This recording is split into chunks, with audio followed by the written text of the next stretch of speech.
Okay, it's another week. Welcome to the Hot Seat Radio Show. I am Donovan Sadiq, Tay Wilder, Mr. Moreno Valley, Daryl Terrell, and Sean four-time. He is way on the left. And of course, once again, we're batting 2 for 2 as we put on another successful debate.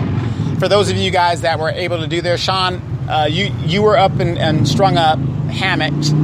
How you feeling? Just a little bit better. Not much, but I'm hanging in there, thanks. Okay, good. I mean, nothing serious that we have to worry about that'll keep you out of action for too long.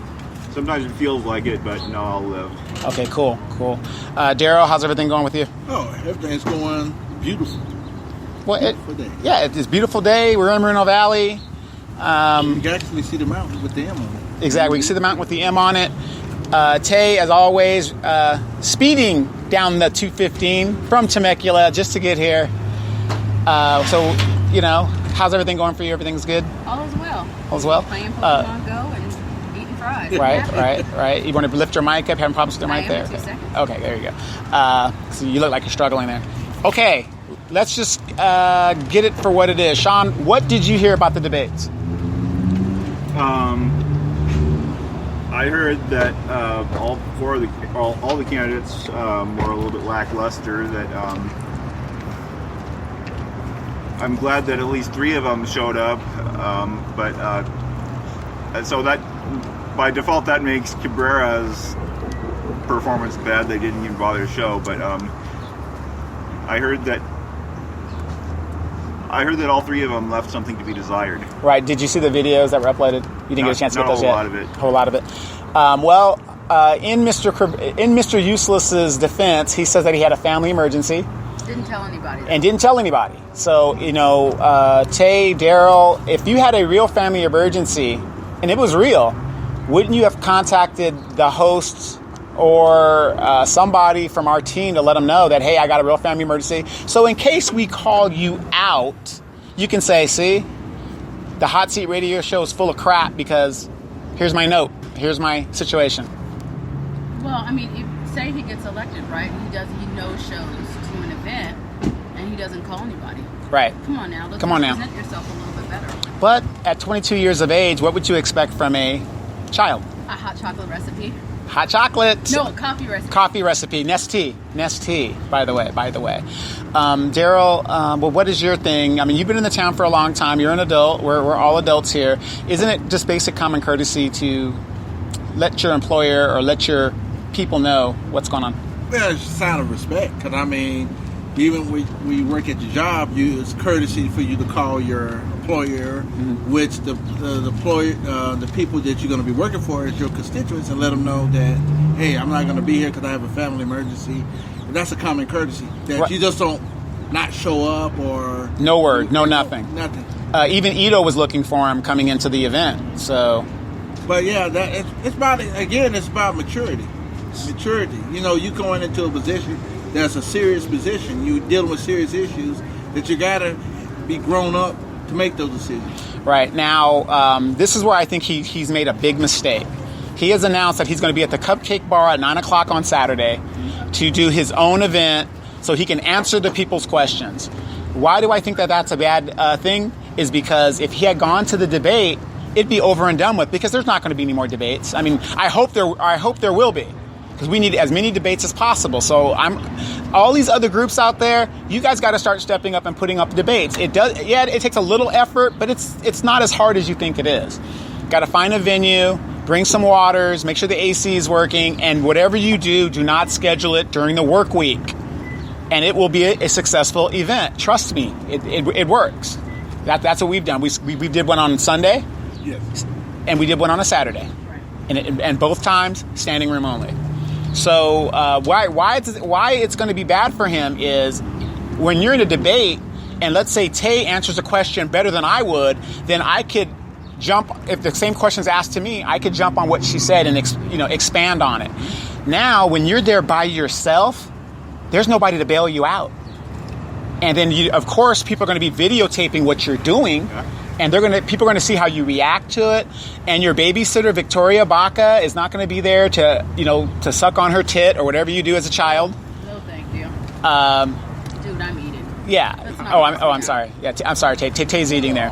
But legitimately, that whoever his handlers are, that is the worst thing to do, because at 22 years old, he is not poised enough to deal with the ramifications of the questions that will be coming at him. Tay, what do you think? As we've learned from his those wonderful videos that were posted, we know that He loves his body.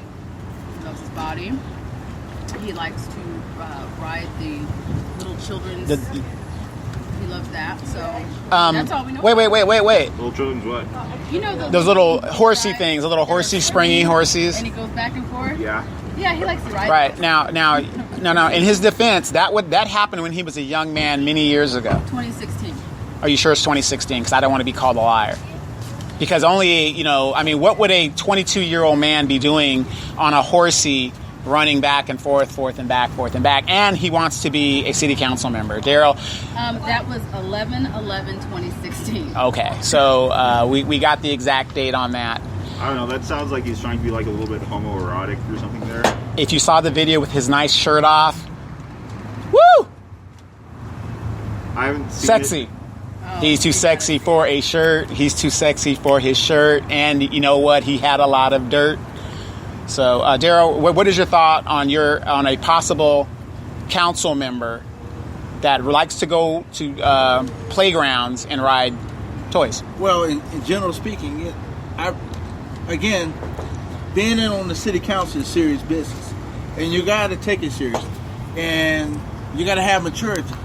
And those videos that when people decide to run for office or whatever, they have to think about things like that. Mm-hmm. I mean, the perception. Even though I just think he should have never done it personally, but again, it's about maturity and experience, and it's about taking this job seriously. This position is nothing to be played with. We got some serious issues to be facing this city in the next couple of years, and we need serious people.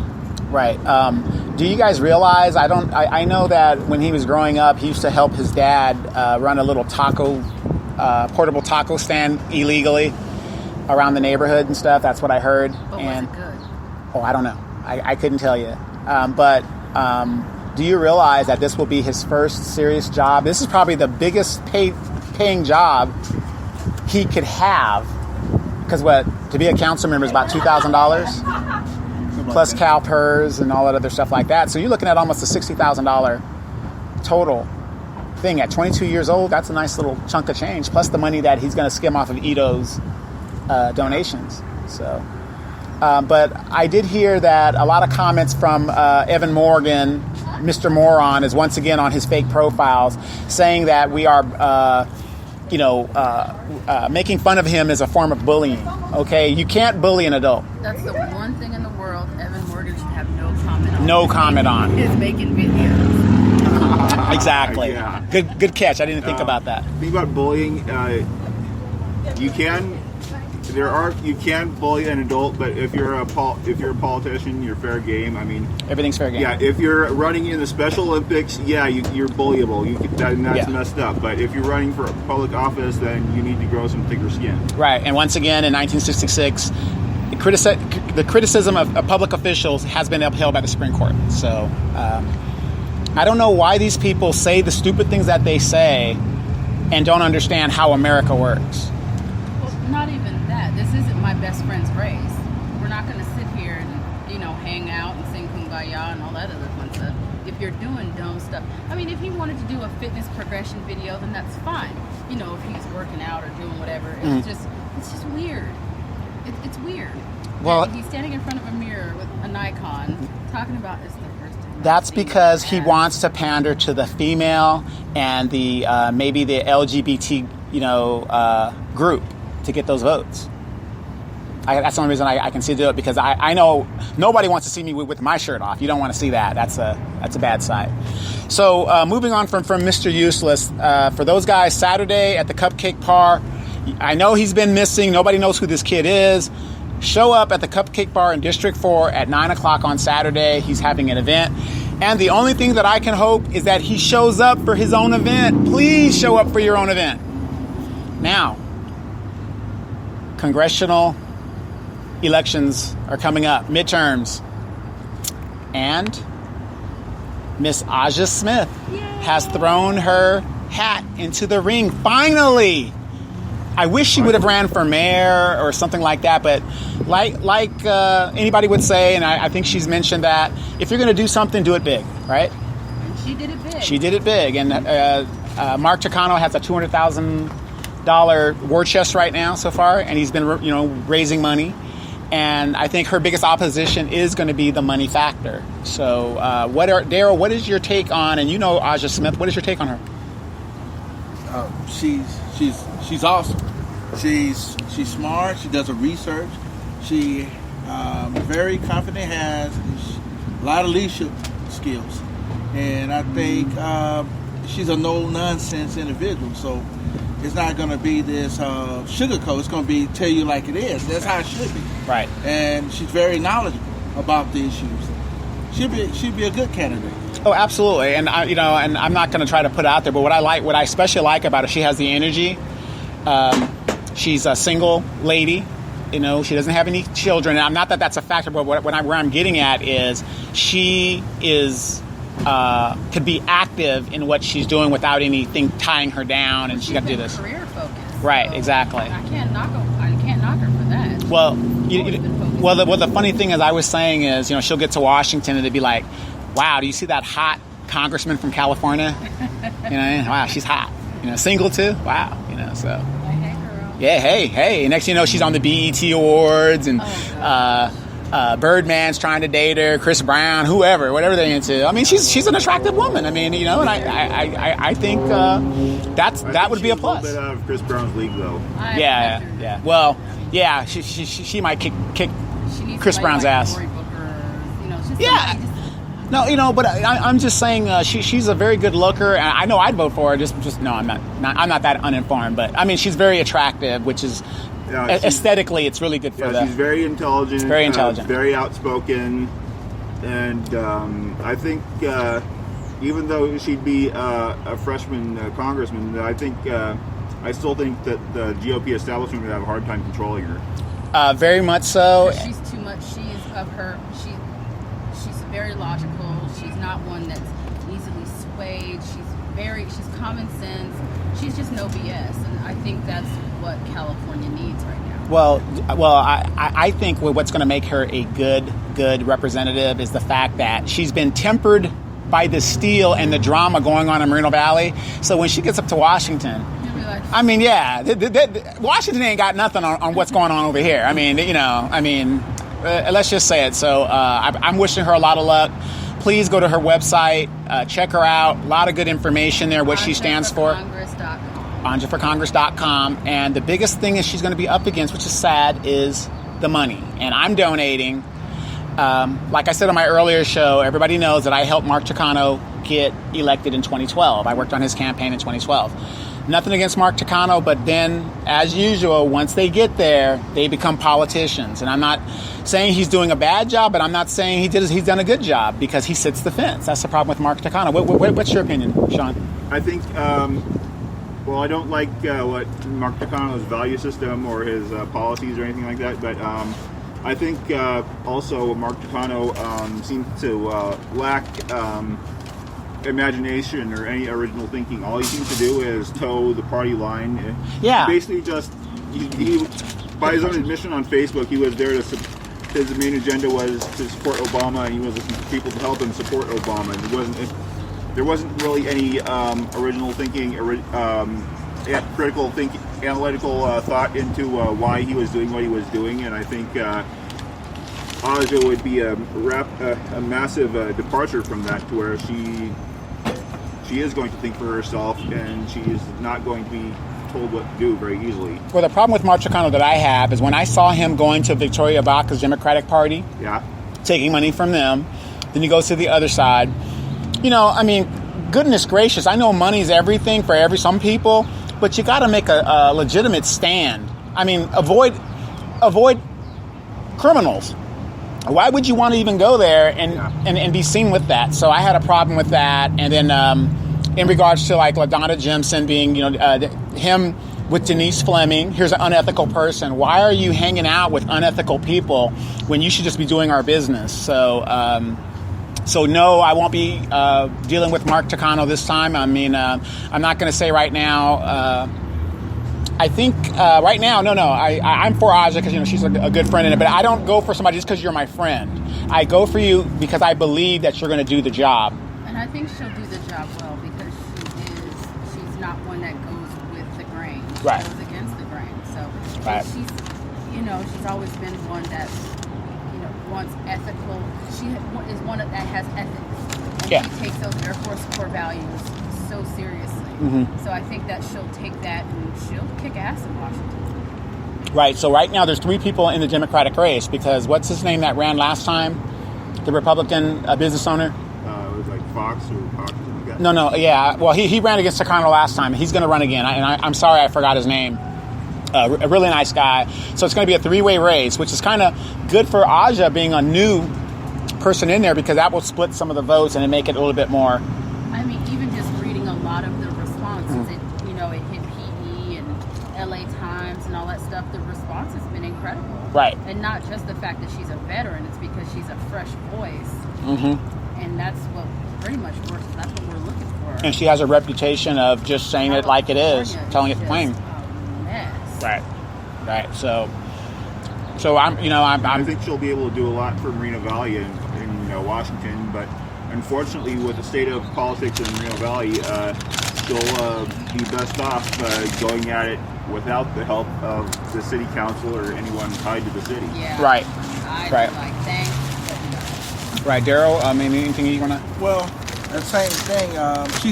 Like the fact that she's an independent thinker. Right. Because you need people. It's so partisan in Washington right now, and you can't have a person like I said that's throwing grenades, being partisan. You know, the problems we face in this country has to be done with a common purpose. Both sides have to come together. And I think Aja is that type of person that is an independent thinker. She thinks outside of the box, and She does her homework, her research. yeah, she does it, and she speaks her mind, and she can't be controlled, and that's what I like about her.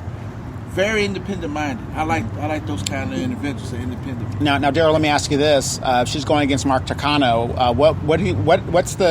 What's your opinion about? I mean, not your opinion, but what do you think the difference between Mark Takano and Aja is going to be in the election? Well, I think again, if you look on the surface, I would have to say an independent thinker. I mean, I don't see her as a Republican. She's a Republican, but the fact that she's thinking for herself, and also I think she's going to be looking after trying to empower people, not to be focused so much on what the government can do for you, but what you could be empowered to do for yourself with the help of the resources out there in government to help you be able to empower people, not have people just give me a handout. And I think in this country we need more empowerment, less than just handouts. Do you think that Mark Takano's team was going to take her lightly? They probably will. I think they're going to underestimate. Because they're going to look at the fact, they're looking at her They're the money. incumbent. They're the incumbent. 96% of your incumbents get reelected. And they're looking at the district itself. The district is blue, but that doesn't say much to me because they're more rational, more independent-minded thinkers in this district, in this congressional district. So just to, your lawyers, I'm Democrat, I'm going to win. I disagree with that because there's people are fed up. Yeah, people are fed up, and they want someone a fresh voice, but not only just any fresh voice, a person who is a veteran, someone who does research, and someone who's going to think for themselves. And to me, that's a big plus right there. Well, one thing I like about Aja too, and I'm not trying to take this to Aja show, but being a reservist and a congressman, she's going to look out for us on that base because that's where she drills. Yeah. So I think that's a good thing, and she knows what's going on over there. So for those of you that are concerned about that base going away or something like that, Aja would be a good tool. Like I said, Mark Takano's never been in the military, so he could probably care less. Wait, I thought he was. Was he?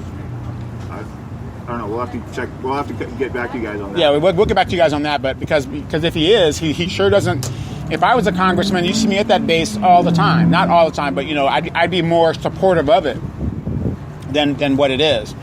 But so I look at her in that aspect of that. Now we have a supervisor race coming up. Alty Holcomb. What do you know about Alty Holcomb, Daryl?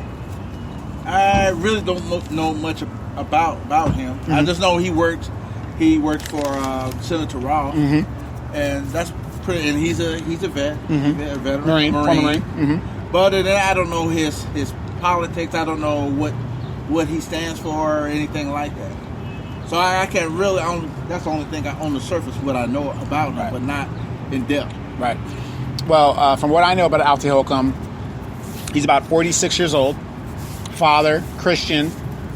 I'm not sure if he's running as a Republican. I don't know what his party is, but a Marine. There's no such thing as a former Marine. Once you're a Marine, you're always a Marine. Good man. I talked to him. He's having a fundraiser at Carrie and Robert Carrie Thinn's home Friday. So come out and meet and greet. And I'm sorry, Robert and Carrie, if this overflows your home again. My apologies. Just take it to the backyard if you need to take it to the backyard. So, Tay, are you familiar with Mr. Alty Holcomb? No, I have been started doing my research. I was trying to get over a Handmaid's Tale first before I had jumped into politics. Okay, good. But he's a black man, which is we're sorely lacking in local politics. Not that it's a racial thing. I'm just saying. No, I just would like to see a little bit more diversity in our politics here. Yeah, it just seems like it seems like it's either who's going to represent me, right, and that's what I look at as well. So I think that's going to be good. But everybody check out Alty Holcomb and Aja Smith. And who else is? What other politics do we have going on? I mean, District 4, you have Shalinda. I'm sorry. Why did I say Shalindra? So Shalinda Barnard. Yes. You have Hector Diaz. Now, Hector Diaz had a meet and greet. Did you see the video? Oh, you haven't seen the video because you've been in traction. What did you think of his meet and greet? I wish I would have gone. I was out with my kiddos at dinner over here at Chili's. I should have popped in, but I didn't. But it looked like he made a really great speech. It looks like it was a decent turnout. So. But did you notice that from the time that he started on Thursday, the first debate, the Saturday debate, and then his thing, how he progressively got better and better and better. And that is why you need to show up to debates and forums and speak to people, because you become more comfortable as you do it. So how would I've seen the video, I haven't gone through it, but from your opinion, what do you think about when you say what is different? Well, my opinion about this, like that, I'm glad I don't have to make a decision in that district. Yeah. One thing that I will say, do not waste your vote on Cabreras. And I'm saying that because at 22 years old, you do not have enough experience, life experience. It's not even taking the age out of it. The fact that he's not even really engaged with anybody but a whatever select group that is put in front of him. Right. That speaks volumes. The same thing as Gutierrez. With the people. Same thing with Gutierrez. He won't meet with anybody. No interest to meet with the people. Yeah, and Gutierrez never showed up for any debates or anything that might polish him. And look at what he's been doing with that city planning commission and how he thinks he doesn't have to answer to anybody. Exactly. We don't need another one of those guys on the city council. So, but I'm going to tell you, at the second debate, the first debate, until you were there, they really came off. They didn't really answer a lot of questions because they went around the question. Like I said, if you asked me about the strategic plan, that would have been the last thing I would have studied, the strategic plan, especially when I'm new to politics. But you can tell after that first debate, Shalinda came out like gangbusters. So Daryl, I mean, what was your impression of her at the debate? Like I said, she hit a home run. She was more knowledgeable about the issues. And that goes back to Mr. Cabreras, because, again, when you're on the city council, you're going to be dealing with things like whether we should have our own police force or join the joint power and have our own joint powers. And you got to be able to know about the process of the contract, or what is Moreno Valley's role in there, and how are you going to improve that? What is our history with the police department? Yes. I mean, even Cabrera said in work with the Mayor Pro Tem Baca and Gutierrez. And he was chosen. He was chosen. But the people choose the leaders. He fails to realize that there's other people that sit on that dais, and he has an entire council, Right. an entire district of people that he works for. It's not just what the mayor and the Mayor Pro Tem picked him to do. Right. He's not, this isn't his shoe-in for him to win. He's got to get out of here and earn the votes of the people in District 4. And because there's only 4 candidates, it's easier to go to ROV and watch the vote counting. Well, here's another thing I was sitting here thinking about, too, is the fact that when you say that I was chosen by the mayor and Councilwoman Victoria Baca, he's already setting himself up to be that Recalled. Recalled. Well, that you can't work with other people. Mm-hmm. And I mean, that's the thing. The 4th district gonna have to have an independent-minded thinking. And again, you can be able to work with other people. Mm-hmm. That's maturity. You know, even though you may dislike someone personally, but the most important thing is the people in that district. The thing about being picked with by Gutierrez and Baca is that they both have an agenda, and basically he's there. All he's there for is to push to certify that agenda. To certify that agenda by having the majority. And this is what we've been talking about for years now. If this guy gets elected, it is game over.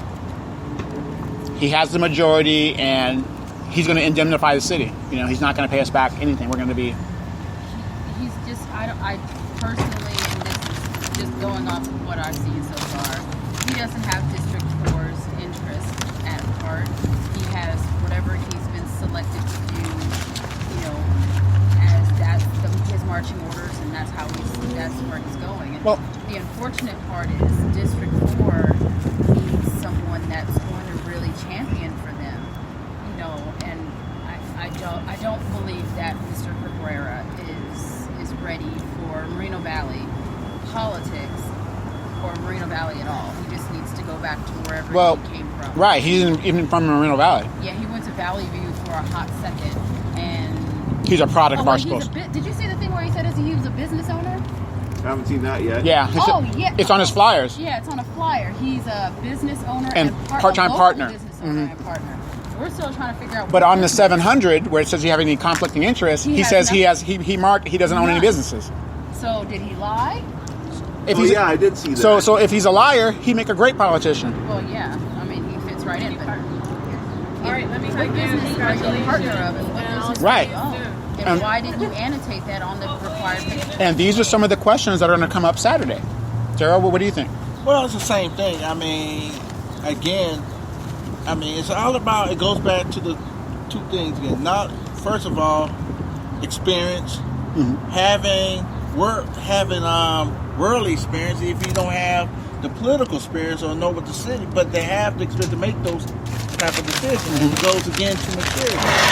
Again, you have to have the maturity to make the tough decisions. Because, again, I can't emphasize this because this is serious business here we're talking about. This is not some class president. This is city government. Yeah, and we got challenges, serious challenges that's facing the city that he has to take seriously. It's not going to somebody tell me what to think. Right. You should be able to read and comprehend what you read and make the tough decision. And it may not be popular.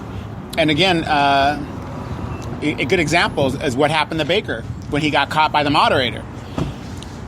You know, saying that you're the boss and you guys make the decisions, we understand that. But the thing is, what are your ideas? So when I ran for office, people knew. I wanted my streets repaired, I wanted Adrian Mitchell Park, I wanted the water problem, and I had an animal shelter. Now, that's 4 things I just listed. Out of the 4, half of the people are going to like 2 of them, and the other half are going to like the other 2. That's called leadership. That's called a vision. And with that vision, you take that vision and you bring people along with you. Yeah, you just don't. The way he answered, he's a good-hearted person. But my thing is, again, like you said, if you're running for city council, you are the leader. I'm not going to say, if I'm running for city council or any position, I'm going to tell you what my vision is for the city. Right. Representative government. Yeah, and I'm going to work. I'm going to work with other people. But I'm not going to. Here's a good thing about the town halls. That is a good thing. But you, as a city council member, have to make the decision. You should be able to know what are you going to do. If you don't know the answer, then you ask people. Right. But you got to tell people, what are you going to do? What do you stand for? And it's understood that the people in the district you work for them. Right. Yeah, you do. But you are the leader. They're looking to you to make the decision, make the hard decision. Again, just like you said, with the lady with the hole in the roof over in Nashville. You know, you're going to say, let's figure out how to do this, but you have to go see the woman and come up with a solution to the problem. Yeah. Sean, well, what is your thoughts on, let's say, Commissioner Baker?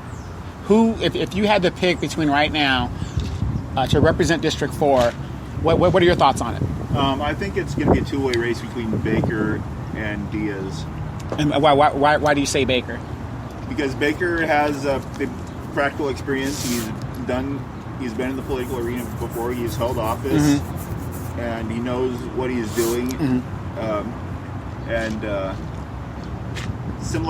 And Diaz doesn't have as much political experience, but he does have business experience, and he is familiar with the area. And they're the two with the most experience and the most. They're the ones with the experience, and I don't see. I don't know. I don't really get. Personally, I don't really follow with Shaylinda Bernard's feminist agenda. Right. Now, when you say feminist agenda, is that because she hangs out with LaDonna Jimson? Which I've told her, stop hanging out with a bank robber. Perception is everything in politics. If she wants to appeal to the feminist vote, then I don't know. But how is she? What's giving you this impression of that? Well, it is a known fact that she's backed by Radiant Air's LaDonna Jimson. I'm just saying, what has she said so far that has been the feminine agenda? That's where I'm. Well, it's where she's getting her support from. Is people with heavy feminist views. And that's what I'm saying. I tried to tell these people, if you're getting your money from the, let's say, KKK, you don't want that to be known.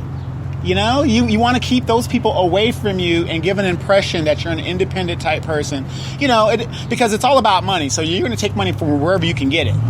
But when you're walking around with a bank robber that was booted out of her district within 2 years, that doesn't say, you know, like I said, because you're in a position of trust. Why are you hanging out with bank robbers? So that doesn't look good. And even if it's not true, you still don't hang out with that person. It's like me and Ito. When Ito was there, you guys were there. I shook his hand. I talked to him, you know, very, very briefly. But that doesn't mean that I hang out with Ito and I support Highland Fairview. See, and she's got to get away from. Even if it's the fact that she's hanging out with people that work within a nepotism network, I mean, that's basically she's doing something similar to what Cabreras is doing, and I don't think that's guilty by association. Yeah, exactly, and that's what's going to kill her. City politics, right? And that's and I tried to explain that to her. You've got to another stabbing. But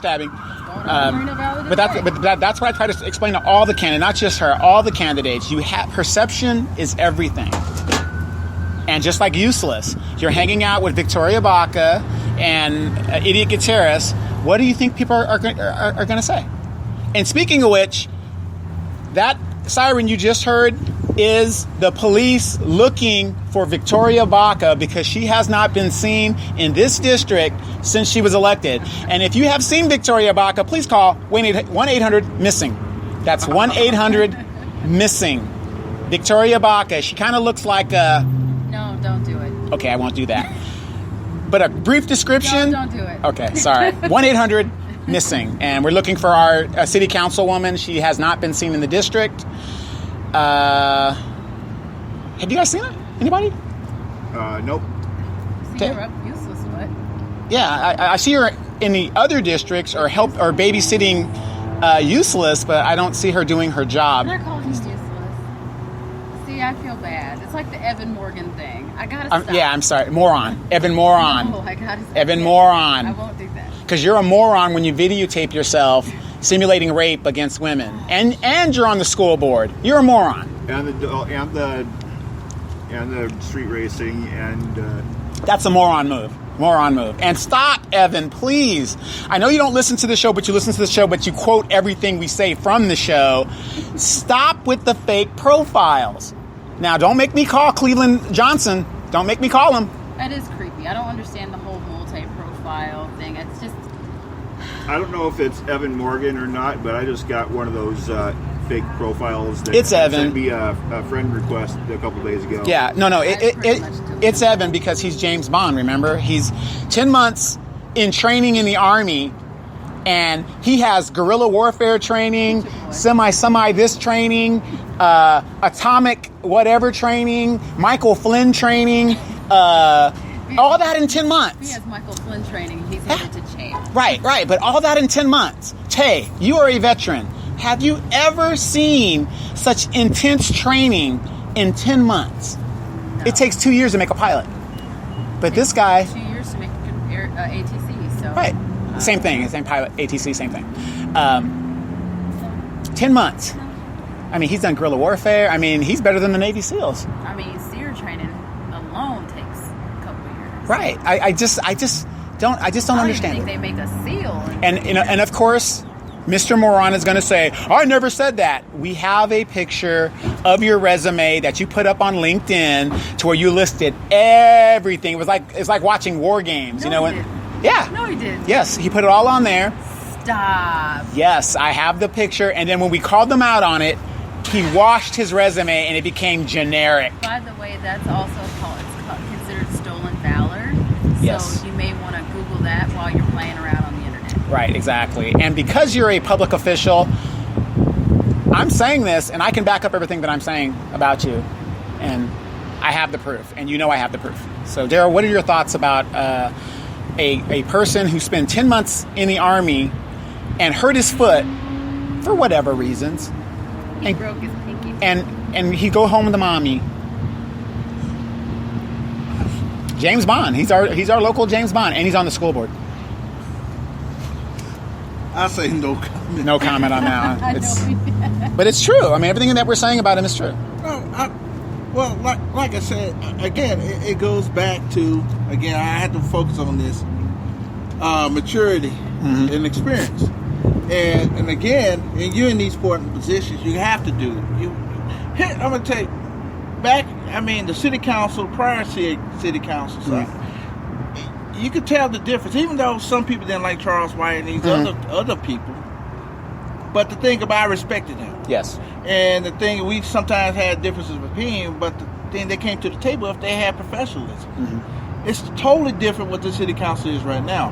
And even in the past, we didn't have people, except for I think Councilman Beatty, that endorsed another candidate, but usually there was something that council members didn't do. They just stayed out of it and let them stay on his 2 feet.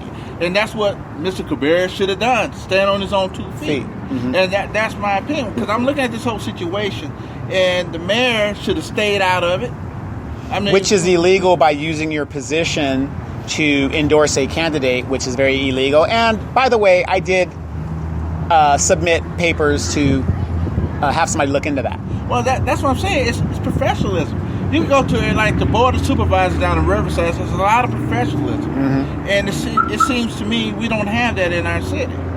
And the fact that bothers me, because the fact, again, I see these cars on the freeway. You heard the siren going down the street. You hear the helicopters flying in the middle of the night. You gotta wonder who's at the wheel, who's gonna be that leader that you can feel comfortable. You know, the funny thing is when you say that in the 90s, just before the base closed, you didn't really have helicopters and stuff out here.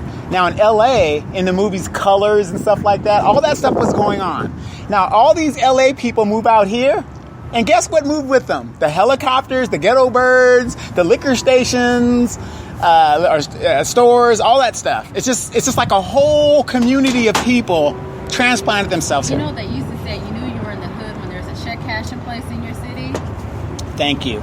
Well, No banks, but check cashes. Check cashes. places. well, that's just the thing. You remember going down the 60 freeway, and you're getting off at you're getting off at Sunnymead Boulevard. Sunnymead- Paris. Right, Sunnymead. It used to be the Burger King there. Right, Yeah. right. The Now A&W. it's a check kissing place. Right, yeah, the Burger Yeah, King and on then- that side, and yeah. then you go up another mile up Paris. There's another check cashing place, and then I think there's a couple more on a lot of the little liquor stores do check cashing too. Right. Well, that's the thing I always make the joke about. I used to hear birds chirping, then you hear the helicopters flying over. Now I hear more helicopters flying over than I hear birds chirping in the morning. Yes, yes. And back in the day when the base was active, you didn't really hear all of that craziness. No, it was lovely. And we It had was lovely Navy out there. cars, and Yeah. sometimes there were a lot of jets. But Well, B-52 engines running or something like But that. the city was beautifully landscaped. Yes. It was a different time. yeah, it was a sleepy desert community. Yeah. It was really nice. But all of these people in the 90s, they brought the ghetto bird with them and all the other stuff and all the same problems, the shootings, the stabbings, the muggings, the carjacking. I mean, it's no secret to me as somebody who's been here watching this. So, So, when during District 4 debate, Mr. Hefner had talked about, what the plans were for Bridge as far, the golf course and the community youth place. center and all I that was stuff. looking at some of the comments that some people were talking about because, the apartments were mentioned. Mm-hmm. And I just saw some people going, oh my goodness, apartments.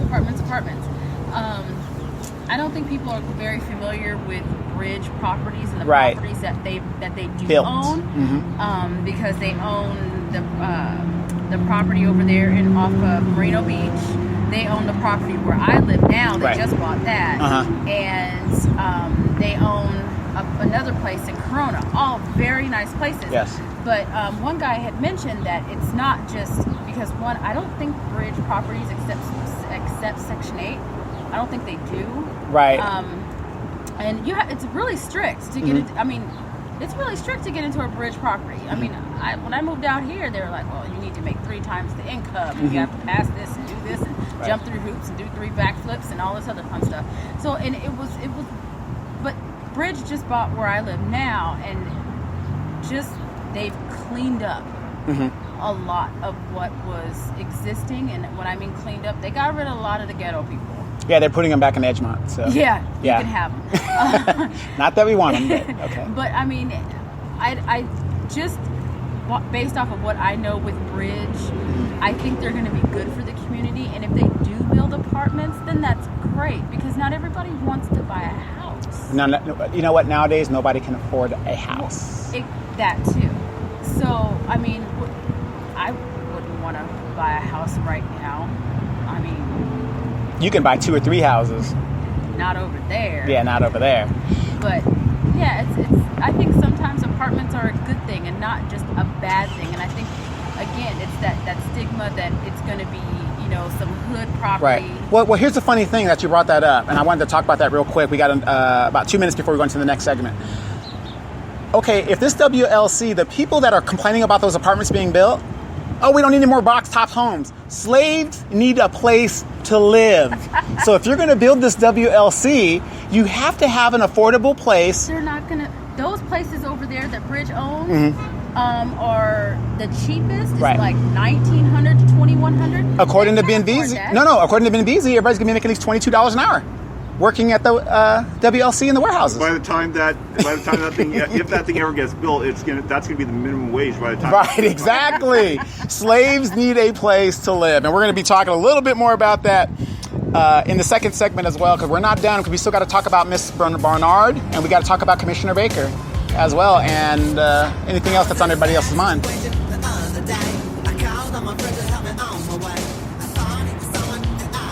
Hot Seat Radio Show, Donovan Sadiq, Mr. Moreno Valley, Daryl Terrell, Tay, the Wild Wilder, and Sean to the right, 4 times. We'll be right back after these messages. And by the time I got her back, I made it grown, I'm much bigger than I should say. My lady came knocking at my door. Then she said to me she didn't want me no more. I didn't know what to say to do. Somebody took a lie and made it come true. Why do we spread such devastation? Hurting each other all across